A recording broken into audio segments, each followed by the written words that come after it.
ہم نہیں رکتے. Timber mafia نے ہمارے یہاں جو کیا سو کیا، لیکن جو ہمارے اپنے لوگوں نے کیا، مثلاً میں نے بہت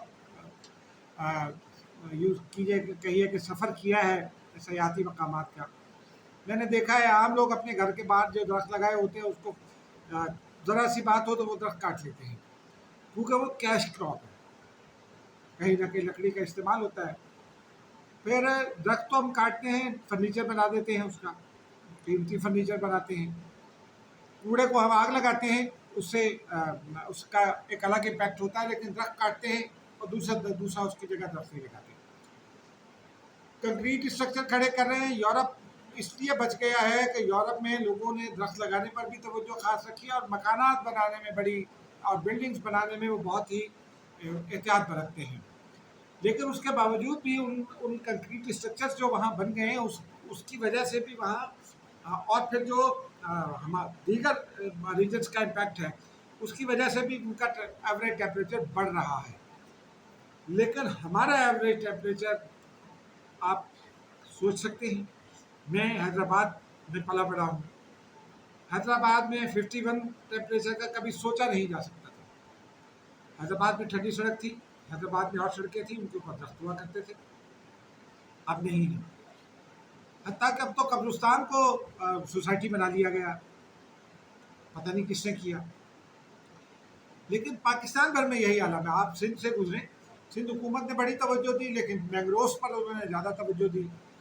تو جو جنگلات اگانے کا کام اندرون سندھ میں کرنا تھا، وہ ان محکموں نے یہ رپورٹ کا جائزہ لینا ہوگا کہ کیا کہ نہیں کیا. لیکن ابھی میں نے حال ہی میں ٹریول کیا سندھ کا، مجھے مطلب یہ محسوس ہوا کہ ہمارے بچپن میں یا ہمارے لڑکپن میں جتنے درخت ہوتے تھے اب شاید اس پرپورشن سے نہیں ہے. اس کی ایک وجہ تو یہ ہے کہ آبادی بڑھ گئی ہے، لیکن ایک وجہ یہ بھی ہے کہ ہم درخت کاٹتے ہیں اور درختوں کی اہمیت کا احساس نہیں کرتے. سیاحتی علاقوں میں چلے جائیں، کشمیر تک میں چلے جائیں، ناردرن ایریاز کی جانب چلے جائیں، خیبر پختونخوا میں چلے جائیں، ناظرین پہاڑوں کو گنجا کر دیا ہے. میں نے ابھی حال ہی میں ٹریول کیا ناران کاغان تک 3-4 مہینے پہلے. تو اور میں جب پہلے گیا تھا، بہت عرصہ پہلے گیا تھا، تو اس وقت جو درخت تھے اور ان میں اب جو میں نے دیکھے ان میں زمین آسمان کا فرق ہے. پھر ہم نے ایک اور کام کیا. عمران خان صاحب نے وہ جو 10 بلین سونامی کا کہا، وہ اس کے اوپر اب تحقیقات ہو رہی ہیں کہ کتنے ہوئے ہیں، اس کا جائزہ لیا جا رہا ہے. لیکن میں نے بہت بارہا ٹریول کیا اپنی، چونکہ میری بیٹ ہے ڈیفینس، اس کی وجہ سے مجھے ٹریول کرنا پڑتا ہے. خیبر پختونخوا میں خاص طور پر قبائلی علاقے میں بڑا ٹریول کیا. اب جو قبائلی علاقے میں ناظرین درخت لگایا گیا ہے وہ زیادہ تر سفیدہ ہے. یہ کیوں لگایا گیا؟ سفیدے کا درخت جو ہے وہ اس پر محنت نہیں کرنا پڑتی، وہ زمین وہ جلدی تیار ہو جاتا ہے کٹنے کے لیے، اور وہ کیش کراپ ہے. وہ درخت 2 سال میں آپ کو 4 سے 6 لاکھ روپے دے جاتا ہے، کیونکہ اس کا استعمال جو ہے ماچس سے لے کر اور کئی چیزوں میں ہوتا ہے. لہٰذا کوئی ایشو ہی نہیں ہے. ہم سفیدہ لگا دیتے ہیں، وہ زمین کا پانی پی رہا ہے، زمین خشک اور بنجر ہو رہی ہے. پھر سفیدے سے کا ایک اور نقصان ہے، ماہرین یہ بتاتے ہیں کہ سفیدے سے ایکولوجیکل سسٹم آپ کا متاثر ہوتا ہے.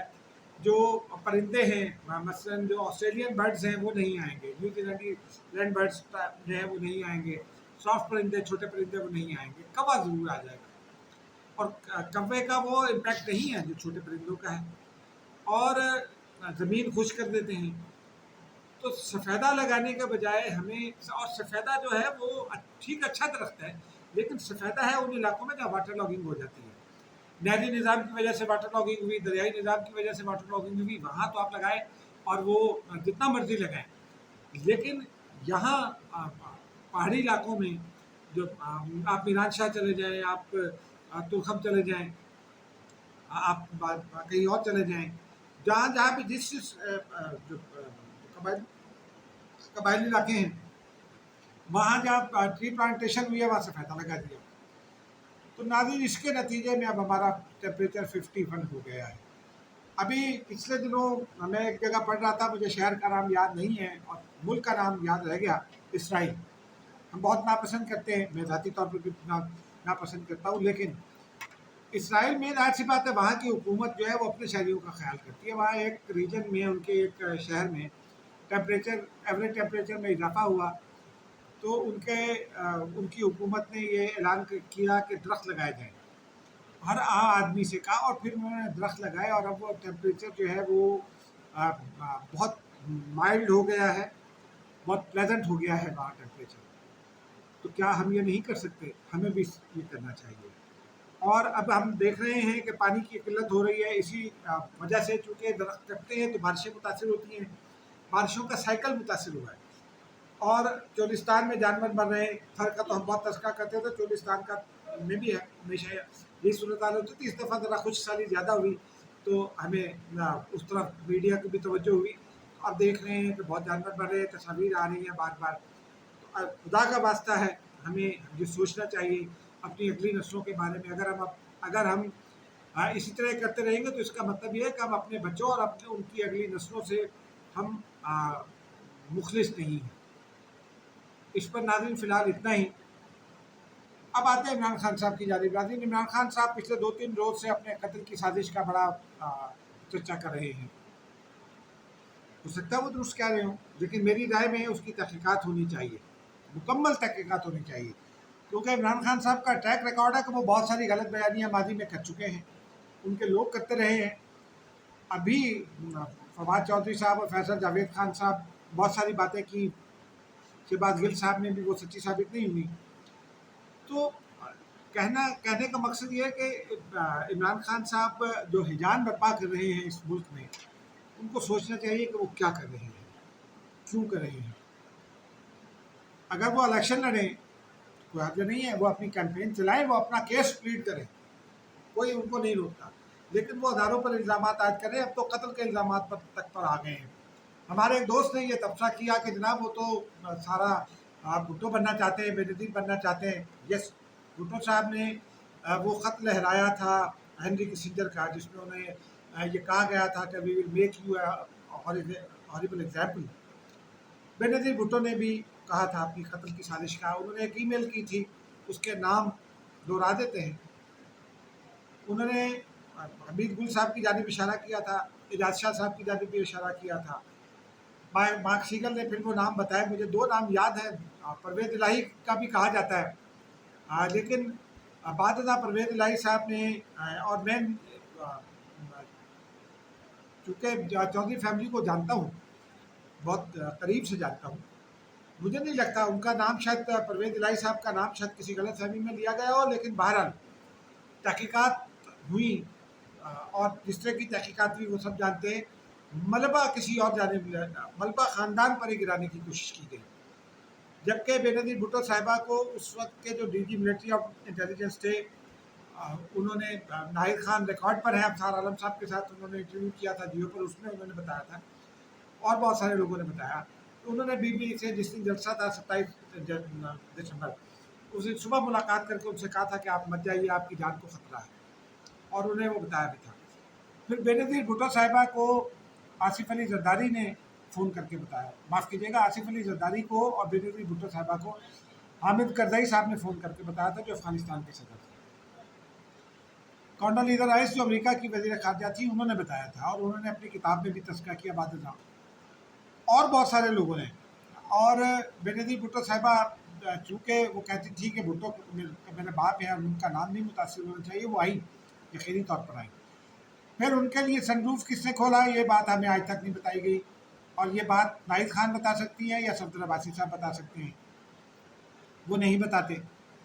گاڑی میں جو لوگ تھے ان میں ان کے علاوہ کھول ہی نہیں سکتا تھا. اب مخدوم امین فہم 77 ایئرس کے تھے, وہ نہیں کھول سکتے تھے, کمزور تھے. بے نظیر بھٹو صاحبہ خود اس کو نہیں کھول سکتے تھے. تو لیکن عمران خان صاحب کے پاس اگر کوئی ایسا ثبوت ہے تو انہوں نے ویڈیو بنا دی ہے, جی میں نے, اور ویڈیو میں نام لے دیے ہیں. بھائی آپ اس کا کوئی اور ریکارڈ بتائیں نا, کوئی عالمی سطح کا ریکارڈ بتائیں, کوئی قومی سطح کا ریکارڈ بتائیں کہ آپ کو یہ کن ذرائع سے انفارمیشن ملی. ناظرین, اس کے باوجود عمران خان پاپولر لیڈر ہیں, اثاثہ ہیں اس ملک کا, ہو سکتے ہیں.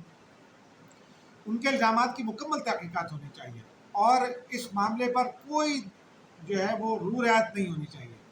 حکومت کو چاہیے چاہے وزیر اعظم کو خود جانا پڑے، جائیں، اعلیٰ ترین افسران کو لے کر جائیں، زبردستی بھی کرنا پڑے تو کریں، تحقیقات کے لیے جو کمیشن عمران خان صاحب چاہتے ہیں وہ بنائیں، لیکن یہ تحقیق ہونی چاہیے اس حساب کی، کیونکہ عمران خان صاحب جس طرح چند روز پہلے انہوں نے صحافیوں سے گفتگو کی، جس طرح وہ اداروں کو ملزم ٹھہرا رہے ہیں، اداروں پر الزامات عائد کر رہے ہیں، وہ ملک کے لیے بھی اچھا نہیں ہے، ان اداروں کے لیے تو اچھا ہے نہیں ہے، تو سارا نظام ہی کنٹروورشل کر رہے ہیں، اور وہ ان کو چاہیے کہ وہ سنجیدگی کے ساتھ بیٹھیں، وہ کہیں وزیر اعظم صاحب کے ساتھ کہ میں آپ کے ساتھ بیٹھنا چاہتا ہوں، میں آپ کو ثبوت دیتا ہوں، ثبوت دے، تحقیقات کرائیں، تحقیقات میں اگر حکومت کو زبردستی بھی ناظرین کرنا پڑے تو کرنی چاہیے، کیونکہ عمران خان کبھی بھٹو اور کبھی بے نظیر بننے کے چکر میں کہیں ایسا نہ ہو کہ اس ملک کو ہی داؤ پر لگا بیٹھیں۔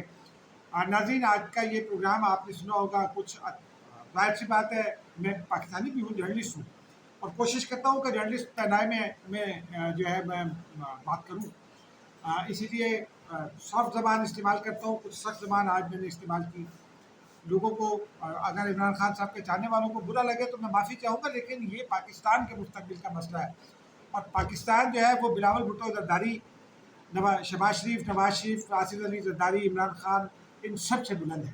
ایک بات ناظرین، اور ابھی عمران خان صاحب نے بے نظیر بھٹو کے تذکرے کے حوالے سے بے نظیر بھٹو کا تذکرہ کیا، اور بلاول کے ساتھ ان پر انہوں نے کوئی الزام عائد کرنے کی کوشش کی۔